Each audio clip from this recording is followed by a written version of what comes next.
દિલ્હીથી એક પાર્ટી આવી, એને તો પત્રકાર મિત્રોને કહ્યું કે લખી લો, અમારી સરકાર બને છે. એમણે ખૂબ પ્રચાર કર્યો, અપ્રચાર કર્યો, પણ ગુજરાત માટે ક્યારેય કંઈ ના કર્યું.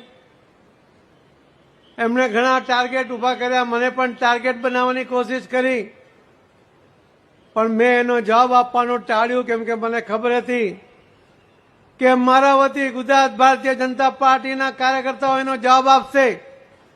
અને આભારી છે ગુજરાતના મતદાતા ભાઈ બહેનો એમનો પણ કે એમણે 126 સીટ ઉપર એ જે દિલ્હીથી આવેલી પાર્ટીના ઉમેદવારોની ડિપોઝિટ જપ્ત કરી નાખી.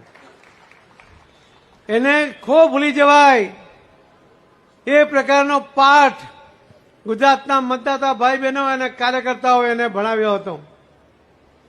કેટલાય રાજકીય વિશ્લેષકોએ પણ એવું પણ કહ્યું કે ત્રીજી પાર્ટી આવી એના કારણે આપણને વધારે સીટ મળી. મિત્રો, આપ નાસીપાસ ના થાવ.